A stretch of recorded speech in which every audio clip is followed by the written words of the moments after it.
Le bulletin matinal d'information avec vous, Elvic, bonjour. Merci d'être là, Mouhidine Lawani, bonjour. Merci d'être là pour la page des sports. Elvic, on démarre avec le bilan de l'attaque terroriste du parc W. 5 rangers du African Park et 7 éléments des forces armées béninoises ont été tués lors d'une attaque par un groupe d'individus armés non identifiés non loin de la rivière Mekrou au parc national W au Bénin dans la nuit du 24 au 25 juillet 2024. Ce dimanche 28 juillet 2024 à Kobria, un arrondissement de la commune de Kouékamé, dans le département du Koufo, des essaims d'abeilles se sont invités à une séance de reddition de comptes, provoquant la débandade entre acteurs politiques et population. La phase 2 de la tournée gouvernementale de reddition de comptes a tourné au Vindex ce dimanche 28 juillet 2024 à Kouékamé. Alors que les autorités étaient déjà en place pour s'entretenir avec les populations fortement mobilisées, c'est le moment choisi par les abeilles pour s'inviter à la fête. Les abeilles ont envahi les lieux, dispersant les participants ainsi que les forces de l'ordre. Les autorités, et pas les moindres, tous ont pris leurs jambes à leur cou. C'est ainsi que chacun s'est séparé suite à la démonstration de force des abeilles. On s'intéresse à présent à une soutenance de thèse de doctorat en sciences économiques à l'ENEAM. Corinne Bagami Daraté a soutenu sa thèse de doctorat en sciences économiques le jeudi 25 juillet 2024 à l'École nationale d'économie appliquée et de management ENEAM. Au thème de sa soutenance, elle a été portée au grade de docteur avec la mention très honorable. Francis Farami nous fait le point. Le jury a délibéré. Il y a eu l'unanimité pour la mention pour décerner le grade de docteur en sciences économiques de l'Université d'Abomey-Calavi de la mention très honorable. C'est avec brio que Corinne Bangami Daraté a accédé au rang des docteurs en sciences économiques de l'Université d'Abomey-Calavi. Ses travaux de recherche portent sur l'analyse environnementale et économique des enjeux de l'utilisation des combustibles et foyers de cuisson en milieu rural au Bénin. L'utilisation du bois de feu pour la production de l'énergie de cuisson entraîne une surexploitation des ressources naturelles en raison de la démographie galopante. Les membres du jury, lors de cette soutenance de thèse, n'ont pas manqué de relever la plus-value du document aux sciences économiques présenté par le docteur Daraté. Elle trace les lignes pour une politique de développement durable en matière de gestion et de consommation d'énergie domestique et de stratégie au niveau national. Une soutenance qui ravit le nouveau docteur. Je reste très émue. C'est une joie pour moi, une concrétisation, un vœu qui se réalise. Je suis vraiment très heureuse. De nouvelles perspectives se tracent désormais devant le docteur Daraté. Notre première perspective est d'abord de servir l'université qui nous a formés et aussi d'essayer toujours d'aller plus haut dans l'amélioration de nos compétences. La soutenance s'est déroulée devant un grand public constitué de parents, d'amis, ainsi que des membres de l'Université d'Abomey-Calavi. Dr Corinne Bangami Daraté a fait la fierté de ses pairs. On s'intéresse à présent à l'opinion de quelques citoyens de la ville de Parakou sur le phénomène des enfants placés qui prend de l'ampleur dans notre société.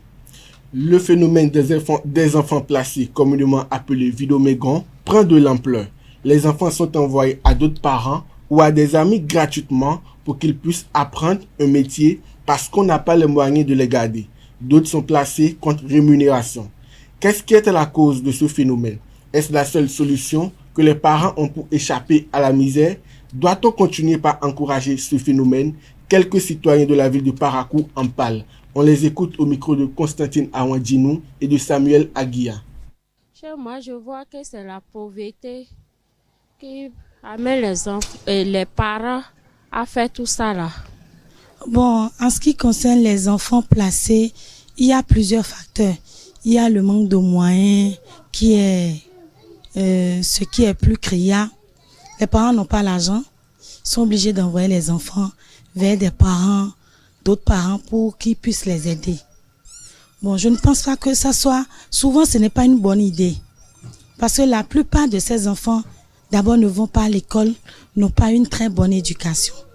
Selon moi, la cause de ce phénomène, c'est dû à la pauvreté. au fait que certains parents n'ont pas les moyens nécessaires pour s'occuper de tous leurs enfants.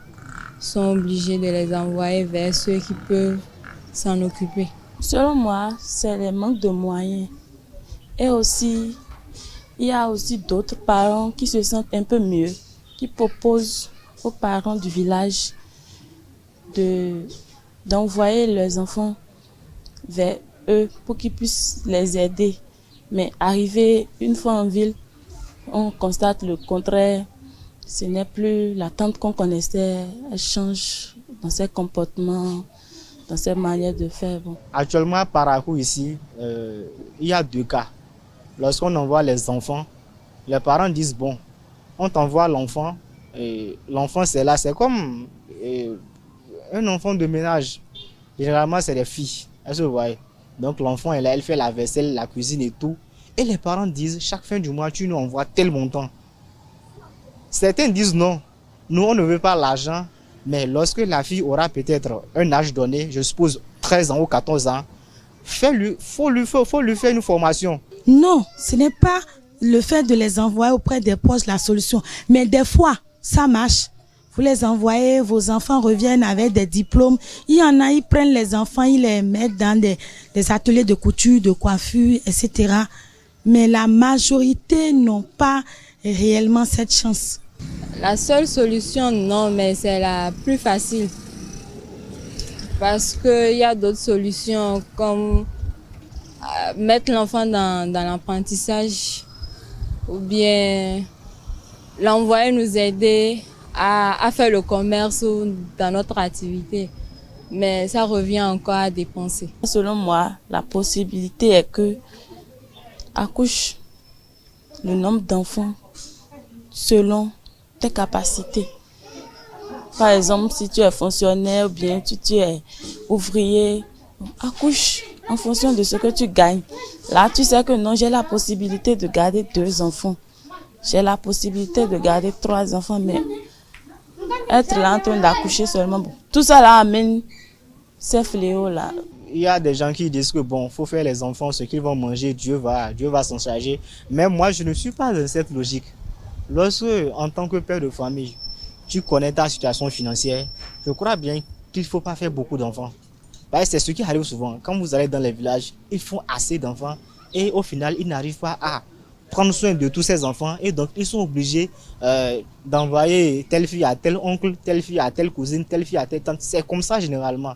Mais je crois bien que si tu connais ta capacité financière, tu sais que en fonction de ce que Dieu me donne comme revenu mensuel, voilà le nombre d'enfants que je peux supporter. C'est pas pour rien que vous voyez les riches là qui ont souvent 3 enfants, 4 enfants. Mais d'habitude, c'est nous les pauvres qui avons assez d'enfants. Donc c'est un peu ça. En fonction de ta situation financière, essaie de voir combien d'enfants tu peux suivre. Combien d'enfants tu peux suivre et tu te limites là. Il y a des méthodes contraceptives, tu t'entends avec ta femme. Là, après peut-être 3 ou 4 enfants, bon, elle arrête l'accouchement. Et vous vous concentrez sur ces 3 ou 4 enfants jusqu'à ce que, au moins qu'ils aient au moins quelque chose qui va peut-être assurer leur avenir. Aujourd'hui, les gens ont des problèmes. Ils n'arrivent pas à supporter les propres enfants qu'ils ont. Quand tu vas dire envoyer pour toi encore pour les supporter, il va les maltraiter. Tu te vois, tu ne sais pas, il vaut mieux de garder ton enfant chez toi. Même si c'est ça, on n'a qu'à manger, c'est mieux. Si c'est 2, tu peux garder, il faut faire les 2 enfants. Si c'est 3, il faut faire 3 enfants. Donc, mais faire ça beaucoup et commencer par amener ailleurs là. Moi, j'ai vu que c'est pas bon. On ne se sent à l'aise que chez soi, dans la famille. La famille, c'est la base. Tout s'apprend là. Et l'amour d'une mère et d'un parent, c'est-à-dire rester dans un foyer où il y a papa et maman, ça n'a pas de prix. Je n'encourage pas ça. Je dis juste que ceux qui ont des moyens dans la famille devraient essayer d'aider ceux qui n'en ont pas et qui ont beaucoup d'enfants, afin qu'ils puissent placer les enfants dans d'autres choses. Je n'encourage pas ce phénomène. Que chacun reste avec ses enfants parce que les parents sont les meilleures personnes pour éduquer leurs enfants. En boucle avec la présidentielle au Venezuela, 21 millions d'électeurs ont été appelés aux urnes pour dans un scrutin de haute tension. Le Venezuela vote ce dimanche 28 juillet pour choisir son prochain président. Une élection sous tension qui oppose le président sortant, Nicolás Maduro, qui brigue un troisième mandat en 6 ans, et le candidat de l'opposition, Edmundo González Urrutia, donné favori dans les sondages. Alors que le doute a plané pendant la campagne sur la réaction du camp présidentiel en cas de défaite, Nicolás Maduro a assuré dimanche qu'il fera respecter les résultats.